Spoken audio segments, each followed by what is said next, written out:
So today we are talking about varnishes. So this will be the last topic we really have focusing on materials. We just kind of tipped the iceberg here of all the materials, but you should have a pretty good understanding of how oil painting works and all the stuff that goes into it.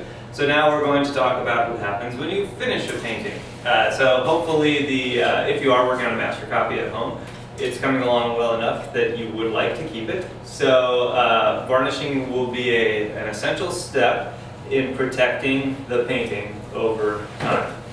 So varnish does a few jobs. First, it acts as a barrier between any dust or particles in the air. Secondly, it will work to block some of the UV light that is hitting the painting as well, which can cause some colors to fade. So especially some of the newer engineered varnishes are specifically designed to filter out some of the harmful effects of light. And finally, the third reason is to restore the brilliancy or juiciness or richness of colors that may have been lost through the oxidation process. So without varnishing, your painting is susceptible to more damage, susceptible to fading, and it also won't look like it did when you painted it. So these are all reasons we would want to varnish. And even if, thank you, and even if you decide that you don't want to have a shiny painting, if you like that drier look, which is certainly a preference of some artists, you can opt for a varnish that is matte, or there's some that you can get with very, very, very little sheen to it. So it won't actually alter the sheen, it will just protect the painting. So there's really not a big excuse to not varnish a painting, other than it can be a pain in the butt to do sometimes, and you have to clean your brushes and do all that sort of stuff. So it's an extra step. Usually a lot of artists will paint everything for 6 months or so and then have one varnish day where they just pull everything out and varnish it all at once and they don't have to worry about it. So there are a couple of things you'll want to remember, just a few general guidelines before we talk about the specific varnishes. First of all, does anyone recall how long it takes paint to dry from our lectures? 6 months to a year to allow for full oxidation. So a traditional varnish, you are supposed to be waiting 6 months to 12 months before laying the varnish on it. Now, some people will put it on sooner, and sometimes you can get away with that, and I think just about everybody at one point in their painting career has tried to push that a little bit and go sooner than they should. I did once. When I first started painting, I varnished a painting after 2 months, I think. And I painted it relatively thin. It wasn't like a super thick paint. It seemed super dry for like 4 weeks or 6 weeks or something like that. So I thought it would be okay. I put some varnish on it and sent it to the gallery. And it was sold, and then a year later, the people who bought it emailed me and said it had started to blister like a sunburn. So the varnish had started to bubble and peel off, because as the paint oxidizes, it changes the structure of the surface, and then the varnish no longer adheres. Luckily, they were very nice about it. They had friends who dealt with that sort of stuff before, so they basically just peel off the varnish like you would peel off sunburn, and then they could apply a new varnish on top of it. So kind of fortunate in that case. But it is something to think about, because for 2 or 3 months, your painting will feel like it's completely dry and everything's totally fine and you can apply varnish, but it is not a good practice unless you're using a specific varnish suited for that. Yeah, could you raise that camera for me? Thanks. Just make sure you can get the table in the shot. Oh. The table is more important than my head. Or my forehead. Well. Just pull it back if you need to. Actually, don't pull it back. I already focused it. That's fine. Just leave it like that.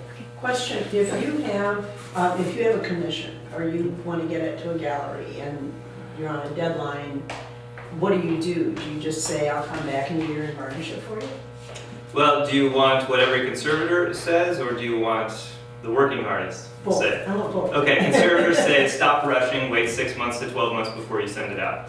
It's Well, this it's a commission and idea. they want it for their daughter's Well, this wedding. idea of painting something and sending it out right away is atypical to the history of art, and it's not something that's common. So you wouldn't want to send something out 6 months before it was done, historically. Now, some companies understand that that's in our day and age of gotta have it right now. That's not always the most viable option. So we do have varnishes that are engineered to allow you to varnish a little early. And then another solution to that would be to retrieve the piece in 6 to 12 months and varnish it.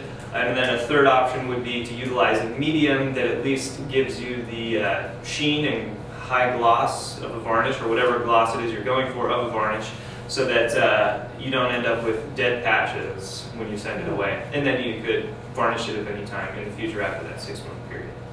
So those are your sort of 3 options. And is the medium something like retouch varnish?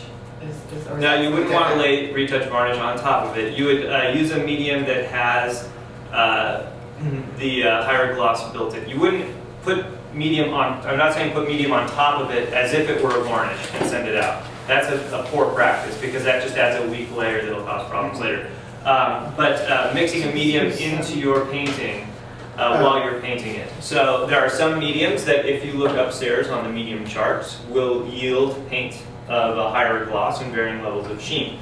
Like walnut alkyd, for example, whenever I paint with that, it typically yields a painting of fairly high sheen without needing the varnish. So if I wanted something to be dry that day and look shiny like it's varnished, then a walnut alkyd medium would be the way to go. And then you can just send that right out.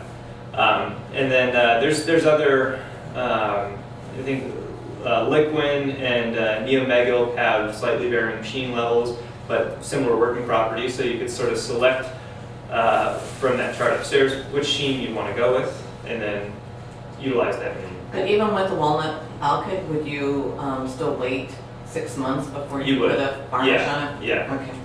I read somewhere in one of these helpful hint columns that people use linseed oil, or not linseed, liquid, as like a top coat for a varnish. Yeah. Does that, I mean, I've heard then too, you shouldn't do that. You should not, absolutely not do that. And even Winsor Newton will tell you, do not do that. Okay. Liquid is not a strong enough film. It doesn't produce a closed enough film like a varnish does to protect it as well.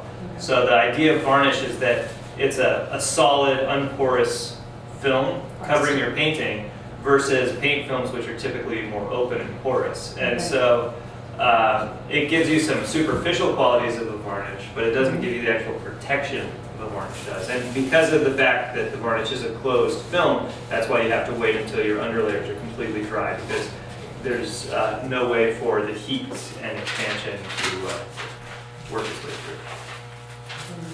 So that's sort of your options for varnishing right away versus waiting.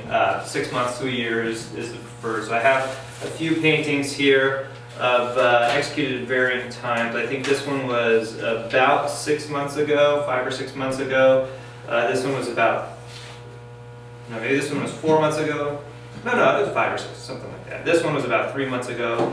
This one was maybe 8 months ago. So I've got paintings of different sort of time periods, so we can show you the different varnishes that we could use for each of these.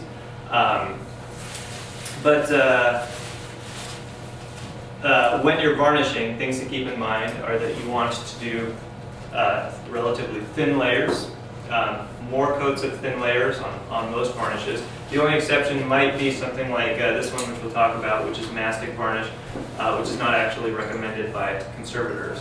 But some people like David Lefel and people who want that kind of Rembrandt-y glass on top of their painting will utilize this. Is that as permanent as the others? No. Okay. No, I use it to mastic? mastic varnish. Okay. It's a natural resin. And it's very, you can tell, very yellow, and it will yellow. And it's not as strong as some of our synthetic replacements. So for all these other ones, we're going to want to work in thinner coats and then multiple coats to build it up.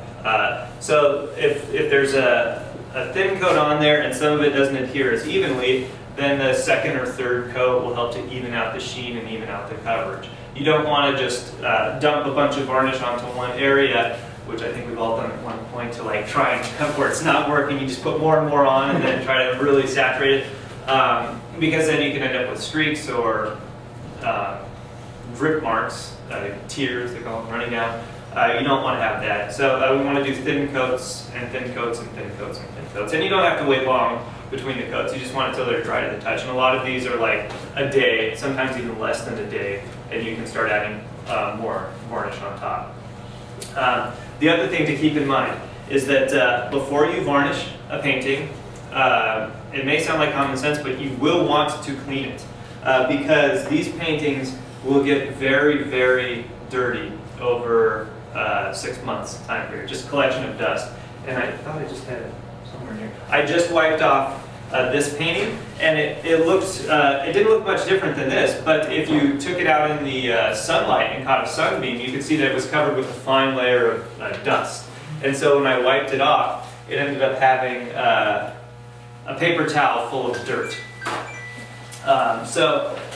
If you varnish on top of that, you're just going to mix the dirt into the varnish, and then you'll end up with speckles and dust that you won't be able to remove without removing the varnish. So are smear paintings against the wall face down? Well, yeah, that's the next thing. So when it's after you've cleaned it off, then you varnish it, and then you have to worry about dust falling on the painting while the varnish is drying. So there's a couple solutions to this problem.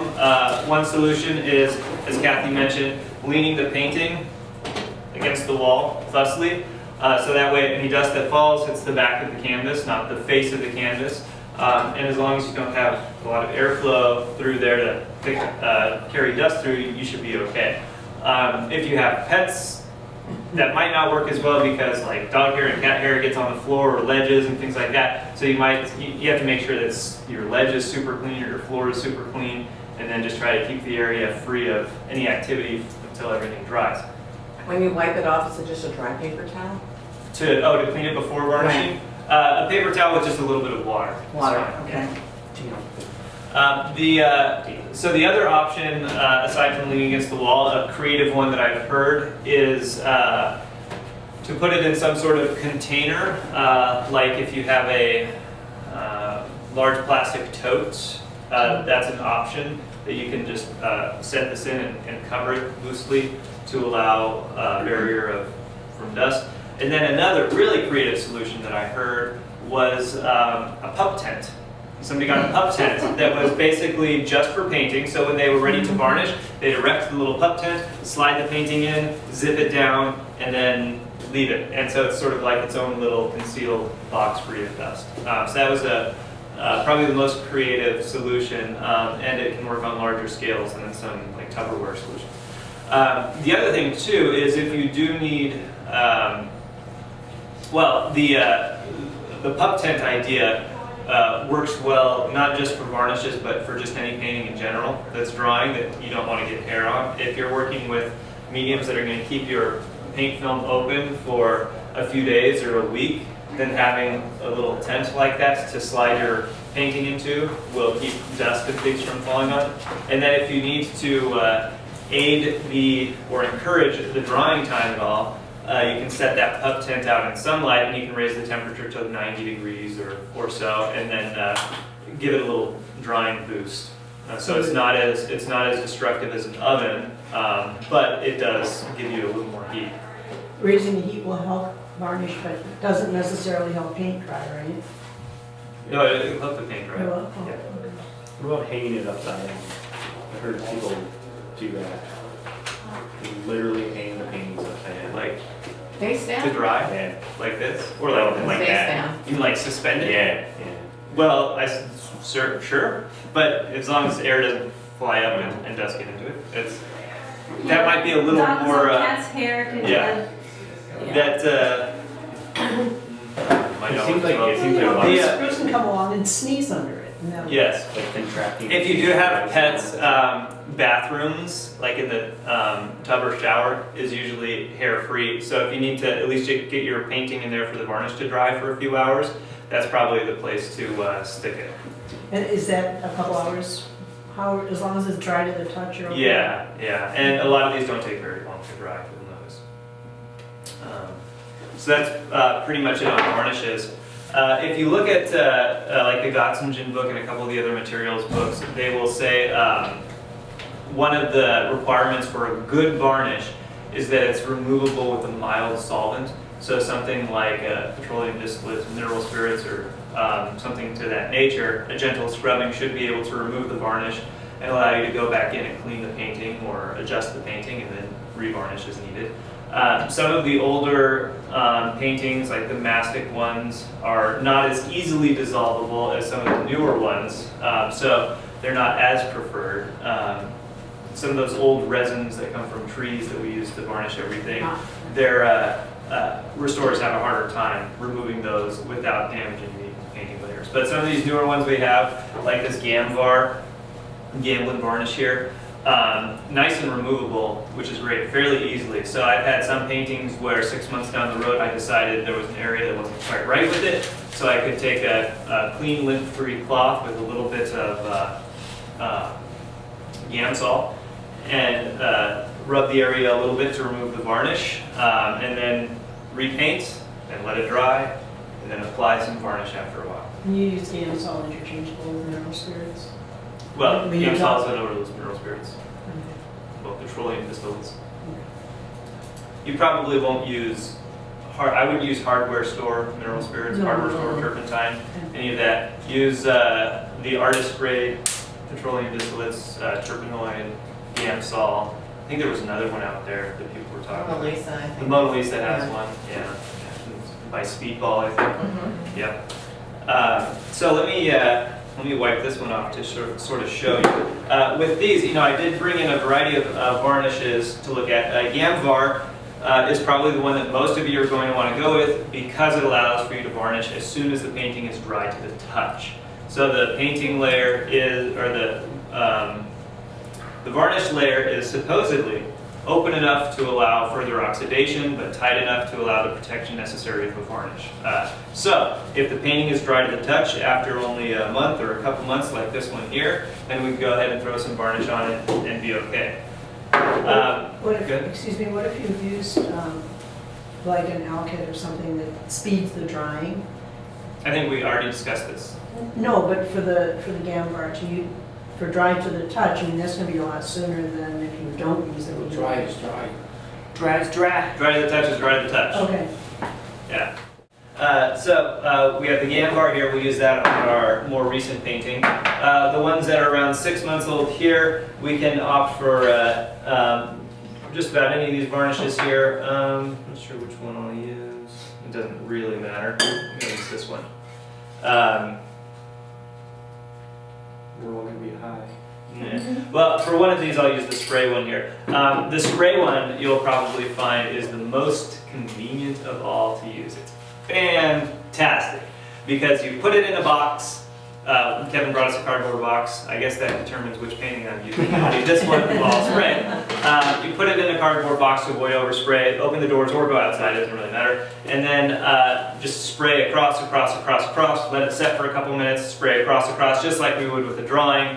And then you lift it out and everything is perfect and smooth and no brush strokes and no worry and everything's nice and even and beautiful. And then you're done. What's that? 2 coats, right? As many as, I'd say probably 2 or 3. I don't know if it's even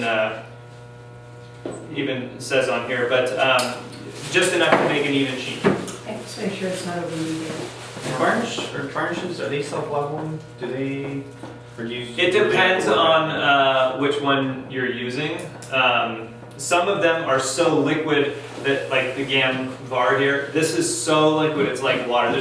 It's a little more viscous than water, but there's not that tackiness. So there's not really a whole leveling thing. It's just you're actually more trying to collect it into an area to work it in rather than worry about smoothing it out. Whereas some of the older, more traditional ones are a little thicker or can be very thick and or gummy. And then those have some leveling properties like stand oil would.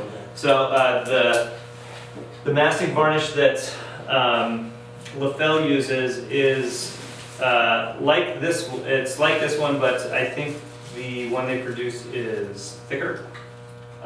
This one's actually rather thin for mastic varnish because they use mastic crystals and then cut it with some mineral spirits and I think something else in it as well to modify the working properties. So you can make it rather thick and lay it on and goopy.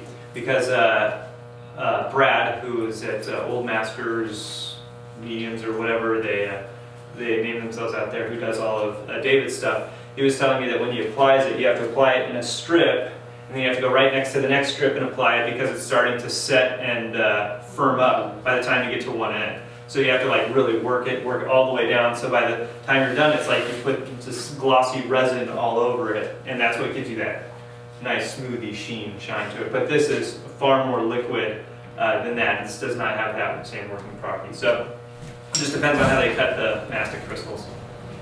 Can the Krylon be applied as soon as it's dry to the touch? It does not say, so Okay. I would say no. Okay. Yeah, if it doesn't specifically say on the varnish that it can be applied immediately when the painting is dry to the touch, assume it needs to be treated as a regular varnish is treated. So It has different. the question was on retouch varnish here. So I got some I did bring some retouch varnish because I thought that retouch varnish would come up in this conversation.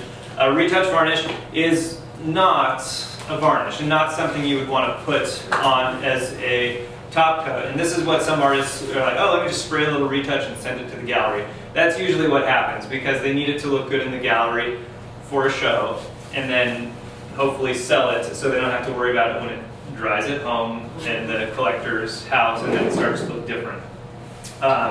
So retouch varnish will temporarily restore sheen, and it's really only intended to give the next layer of paint something to bind on or grip onto, as well as restore the sheen. So it's to be used between layers. We talked about oiling out. Yeah, it's not supposed to be used on top of a painting when it's done, unless you're going to put another layer of paint on top. It's again kind of like that idea of all mortar, no bricks. This is just kind of a little more mortar. And so you're just covering the top coat of your painting with that mortar, which is not structurally sound. Well, again, let's say you're working, somebody wants you to do the daughter's picture for her wedding, and you're on a deadline. Can you use retouch as like a temporary varnish and just tell the people, I have to have it back in 6 months to do the final varnish? Is it still protective? No. Okay. It will restore the sheen temporarily. Again, it's that it gives you the illusion of a varnish without the protective qualities of it. Okay. If you're interested in something like that, you might as well just go ahead and varnish it with Gamvar. Okay. Because you can only apply retouch varnish if it's dry to the touch anyway. If the paint's wet and you put retouch varnish, you're going to smear all your colors. So if it's dry enough to the touch to put retouch varnish on it, just go ahead and put Gamvar varnish on it. Yeah, there's no need to beat around the bush there. What you will notice though about retouch varnish, or not, I'm sorry, about Gamvar, is that sometimes it's hard to adhere. This is the Achilles heel of Gamvar and why some people curse it. We regrettably, in the art world, under gallery conditions, have to use Gamvar now because it is better than putting retouch varnish on the painting. It's more protective than that. And a lot of times we're finishing paintings up to a couple months before the show. We're not finishing paintings for a show 6 months before the show date. So we have to use Gamvar. But you'll notice that as you work it, there will be some areas where it's like water and oil. It'll sort of beat up and not lay out flat and smooth. And that can be a real tricky problem. And there's not a real solution to it other than being patient and gently massaging the Gamvar into the surface. So as it starts to dry while you're massaging it, you try to work it out more so it doesn't have a chance to beat up, and you just keep massaging it and keep massaging it as it's drying, as it's drying, as it's drying. And then when it gets tacky, after massaging it for a while, you may need to add a little more retouch varnish and keep massaging and keep massaging. And sometimes you have to be pretty darn committed to get it to work. And what I noticed, most people just quit too soon, really. And I talked to Daniel Keyes because he uses this as well. By necessity, and he said that it's a pain in the butt, but he has always been determined enough to eventually get it to adhere. How long does it take to dry? It'll dry the touch in a few hours. Yeah. And you have to keep working it while it's wet? Yeah, yeah. But you probably won't be working for a few hours. You're probably working for 10, 20, 30 minutes, Yeah, if maybe you an step hour. away, Kathy, it'll burst into flames. And you're working it with a brush? Yeah, yeah. And I brought a nice soft brush here. We'll work it in. Maybe we'll get a spot where it's not adhering, and we'll see if that happens. Is it? Any other questions before we start? Did you have a question? Yes. Oksana? Spray varnish, how glossy is it? It is satin. And it doesn't come glossy? It does. This is just the one that I have. I think they had this in a studio sale upstairs. So we picked it up. And after all that, just probably a redundant question, but on the GAMPAR, before you put the GAMPAR, your painting should be dry to the touch. Should you wait any certain amount of time? Until they're dry to the touch. That's it. Yeah. Just until they're dry to the touch, yeah. Is there a shelf life for varnish like there is for paint? That's a good question, and I've tried to look on the manufacturer's site to no avail. But I've had varnish since '70 that I still use. Yeah. It's fine. yeah, what I would say is your guiding principle is if you pick up the jar and you're able to see into the jar, as long as it's not discoloring or have chunks or pieces in it, then it should be okay. So this again is a varnish I used or picked up at a studio sale. It does look like it came from the 70s or 80s, and it is still a very good usable varnish. And I've used it on paintings and it's worked great. And there doesn't seem to be any degradation of quality. So you should be all right. Just make sure that if you're using some of the more natural ones that may have been prepared and cut with mineral spirits, that they haven't somehow separated or coagulated or done any weird things. Yeah, If it looks like the bottle in the store, it's probably fine. yeah. See that in the figure? I do. Let me just get this paper towel wet, and then I'm gonna wipe off the top to show you guys. There may be more dirt than meets the eye here.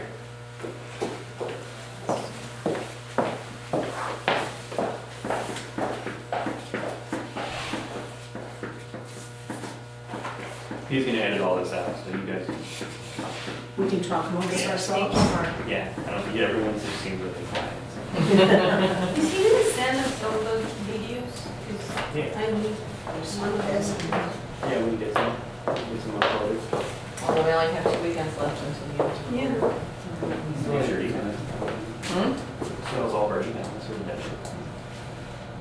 So if you have a strong paint film on here, you could clean this gently with some mineral spirits without removing your paint. But I paint with a lot of washes that are just paint thinned with thinner, so mineral spirits could strip off some of the thin washes. So I am going to just use water to clean this off.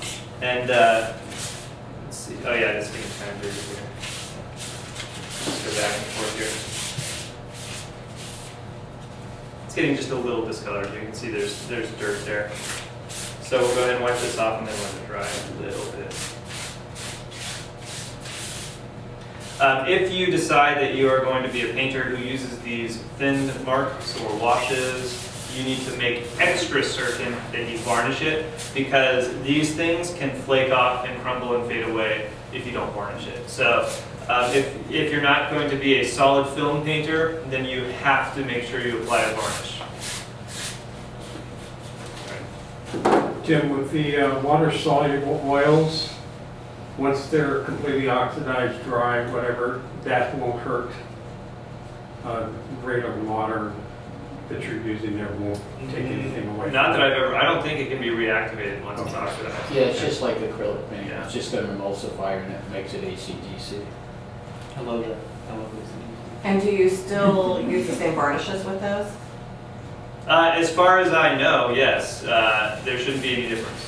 Yeah, and in fact, you know, oil varnishes can be used on other paintings typically, but other varnishes can't always be used on oil. It's sort of the same thing, like we can paint on an acrylic canvas, but we can't paint acrylic on top of an oil canvas. So, for example, this varnish is good for, let's see.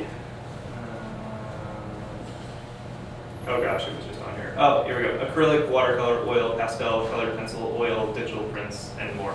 So, yeah.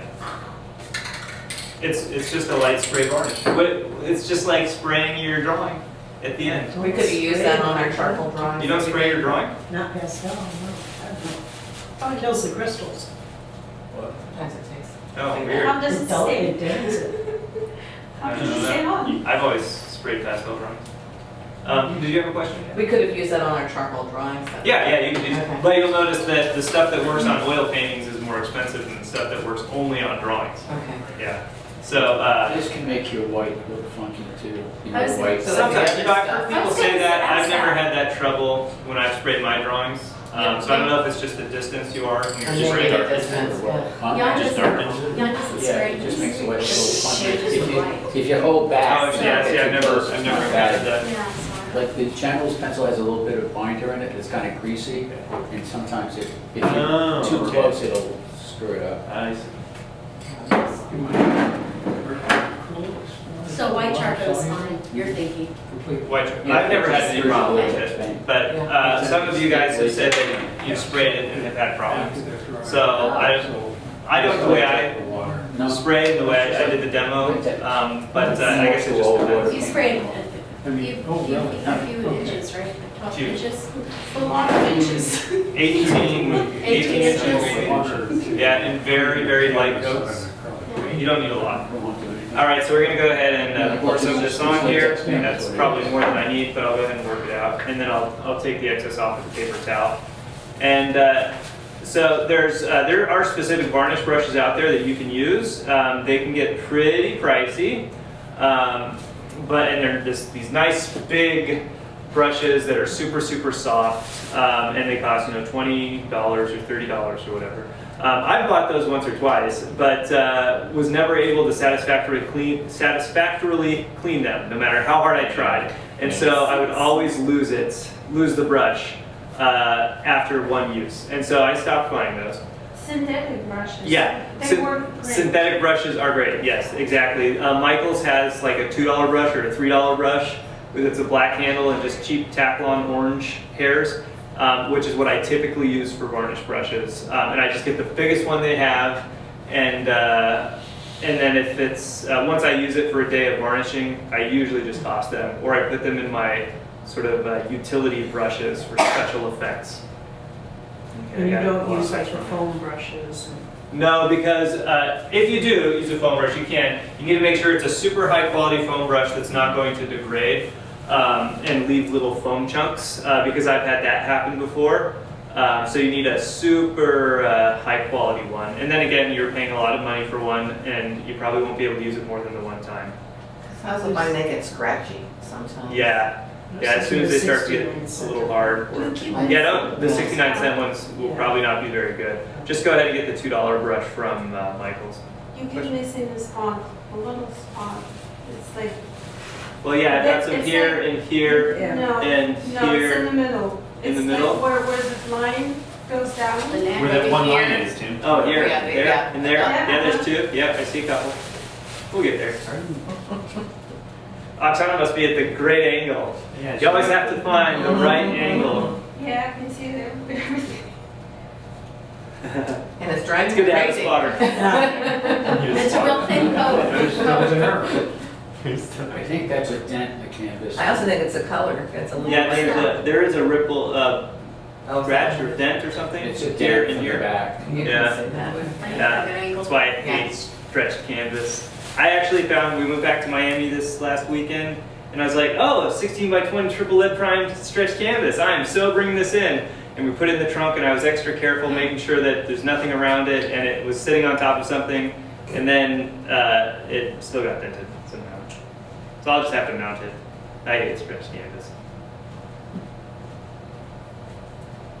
All right, now it's not really having any issues adhering to the face, which it normally does. It could just be because this was painted so thinly or very directly, so there's not a whole lot of paint buildup. I might do it on this one here, just to show you guys, because I bet it'll have some issues adhering to these thicker strokes in this painting. If you put it on here, you're gonna be able to spray it. Yeah, there shouldn't be Okay. any trouble. So I'm actually trying to just remove any excess now. shouldn't lay this varnish on, or any of these varnishes except for the mastic, on so thickly that it's like filling in and covering the weave. It shouldn't look like a glassy film. So if you're working on masonite, it will, because masonite has no texture, or a sanded panel. But if you're working on canvas, you need to make sure that your application is thin enough to reveal the texture of the canvas. If it's covering it up, it means you probably dumped too much on and it might be cooling. It looks like you're going in a lattice formation. Are you doing that? Yeah, I'm kind of Horizontal. following the weave.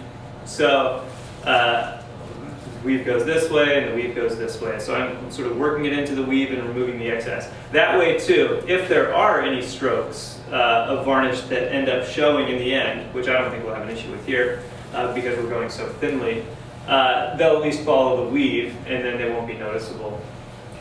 Now, with subsequent coats, do you actually end up covering the weave at that point?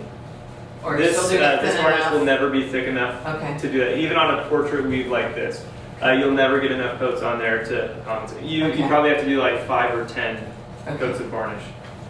So if that glassy finish is something you want to go for, utilize a medium or select a different substrate in the beginning to give you that slick, smooth surface.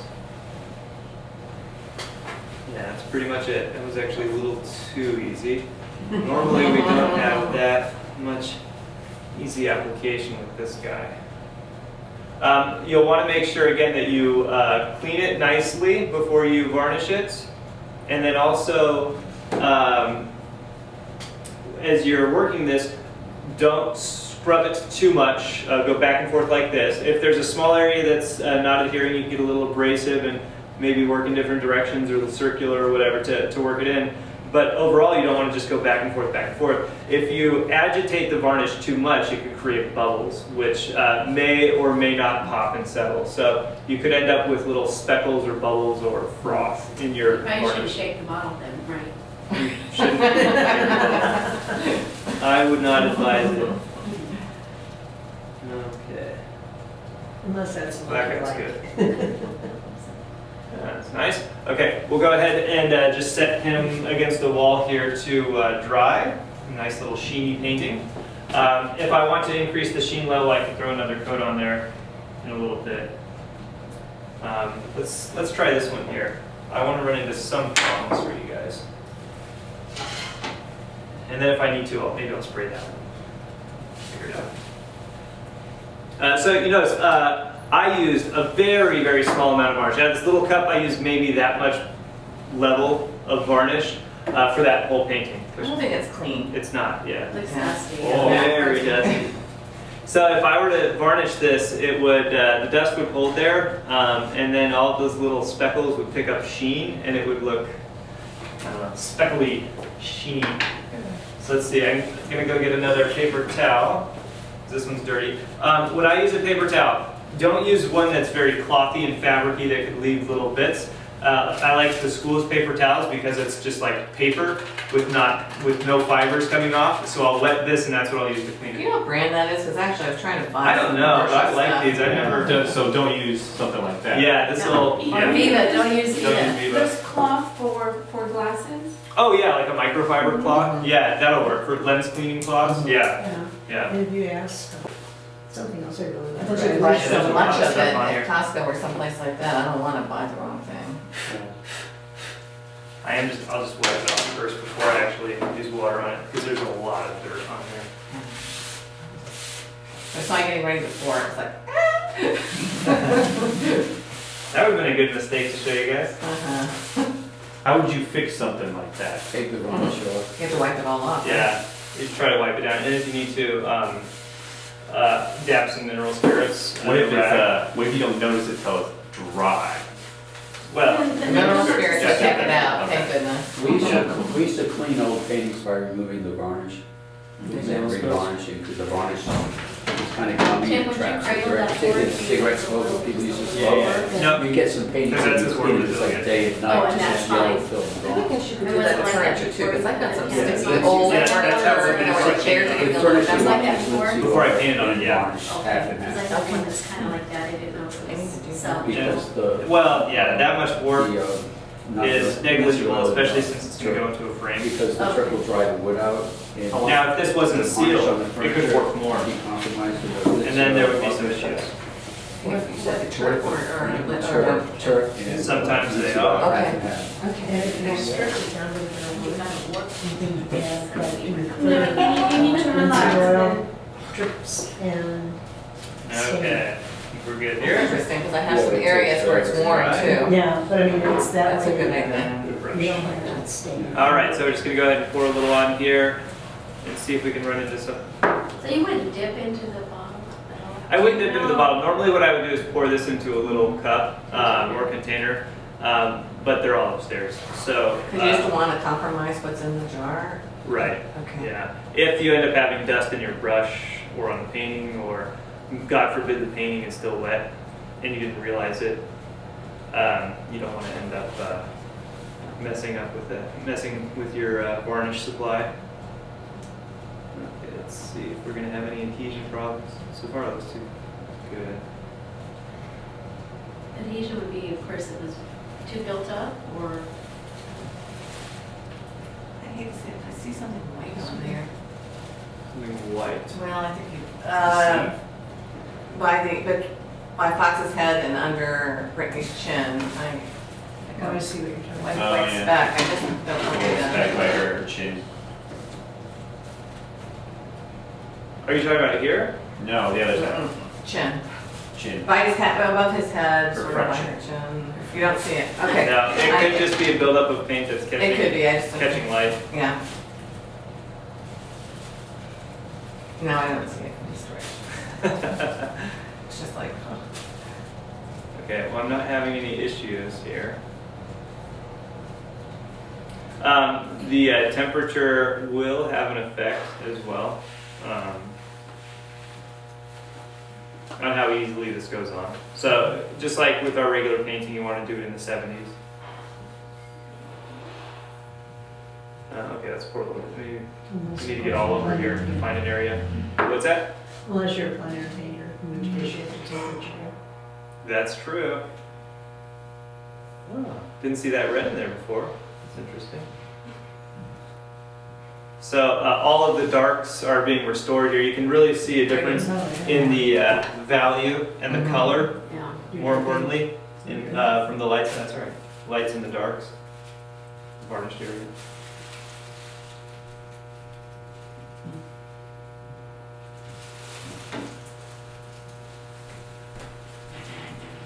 So varnish will reveal also any of the irregularities of the paint as light reflections, like you, Pam, you mentioned one that you saw. Even in here, there's lots of little bumps of paint in here that are now going to be illuminated because it's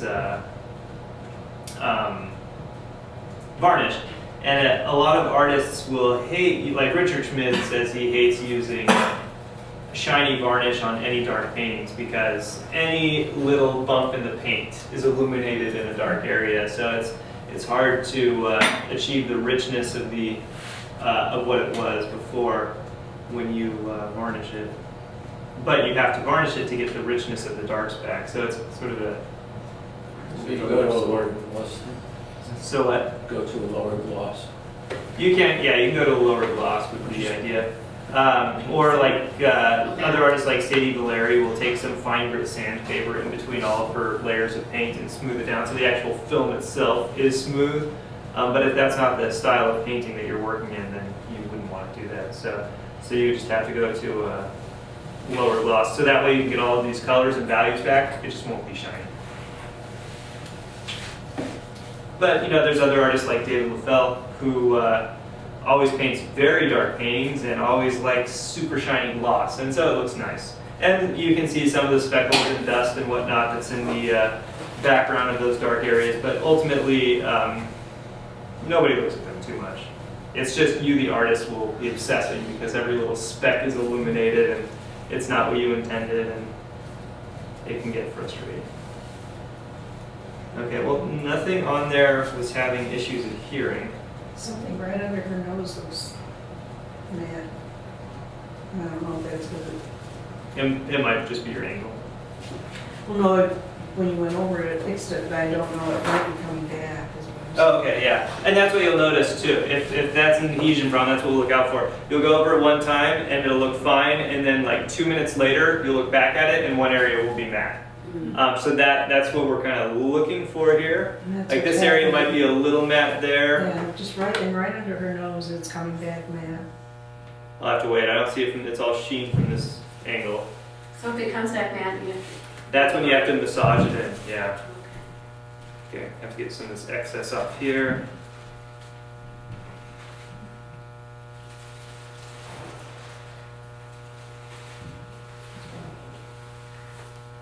you're So I'm massaging making- but not adding to. No, I'm not massaging anything. I'm making long, deliberate strokes to remove any excess varnish. If it comes back matte though, then you massage it a little bit. Yes. By just not adding though. I shouldn't need to. There's enough varnish on here that I shouldn't need to dump any more on. Yeah, the solution, and it gets frustrating too because you'll think that, oh, if I just add enough to cover the area in a serious pool, then there's no way, like after you battle with it for 10 minutes, you're like, I'm just gonna dump a bunch on and let it set up. But that's not the way to go. Just keep at it, be patient, and then keep doing a lot of thin coats. Eventually you'll overcome it. I have one painting that I gave up on too soon before I sent it to the gallery, and now I want it back just to do a little more. Because I've learned, since I've varnished that painting, how to use this Gambar a little better. That was my first time using it.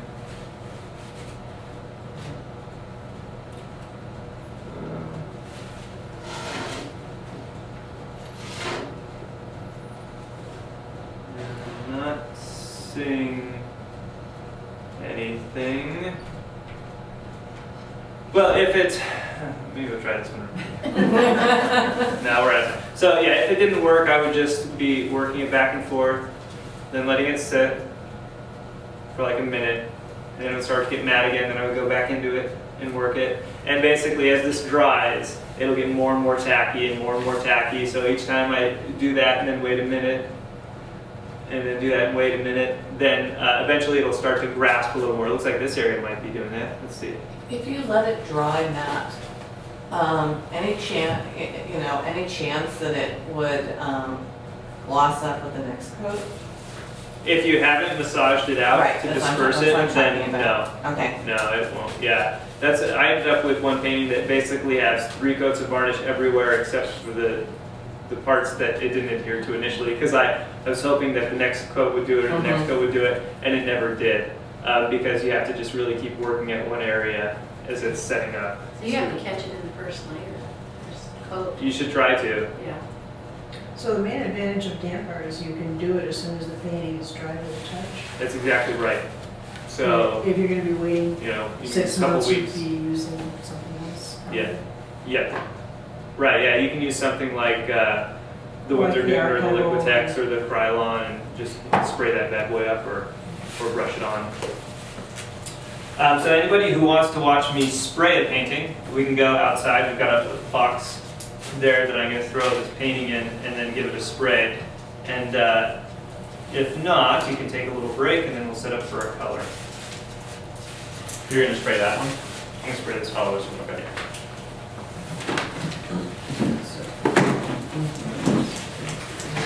You know, another one of those helpful hint columns, the guy was talking about preparing his paintings to ship off to a gallery. And, I mean, or maybe it was a show, anyway, it was a deadline, and he'd have them wrapped and framed and everything, and then he wrapped them in bubble wrap and typed Do them. you? He said when they got to the other end of the line, they pulled up the bubble wrap and had all these little tiny dots. Your wife? No, that's Oh, not. that sucks. One of the things you guys want to make sure you haven't added your varnish too thickly is because if you lay this down here and it is too thick, you'll look at it 10 minutes later and you'll have streaks coming down. So I will look periodically, I just checked that one, every 5, 10, 15 minutes for the first half hour or so, just to lift off and make sure that I'm not getting any streaks, because if you catch them while it's happening, you can massage them out. What if it's, you catch them when it's way too tacky to move the varnish around? And you have to, That's all right. you have to remove the varnish and start over. Could you do another layer on it, even then? Well, you're just going to end up with, the streaks will be like teardrops that have Oh, that- topography to it. So it won't just be ripped off, it'll be like streaks. That's if we've applied the varnish too thickly. Yeah. It'll show up as streaks.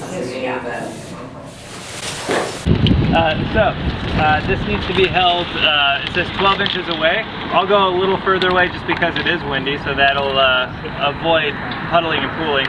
And you're to adjust the rate of your stroke to avoid excessive buildup. So go faster to make sure it's not puddling, but if you're going too fast, it'll be too intermittent, so you need to figure out the exact rate that you have to go. And also, don't just start in the middle and spray.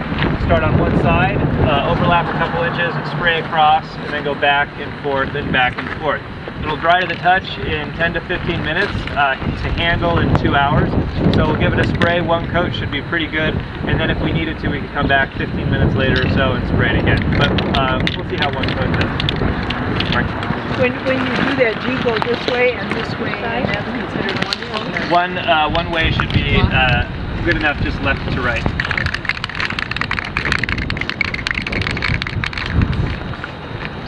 Did the winds change directions on this? It's coming from my way. Now we're going this way. Alright. I just want the wind to my back here. And then, you want the painting actually to be in an upright position, not laying down. And not face down. That'll be good enough. Did you clean it? I did.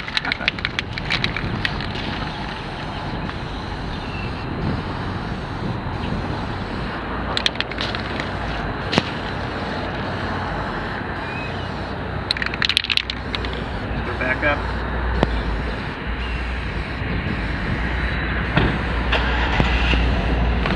All that color is being restored. And that should be pretty good. Let's take a look.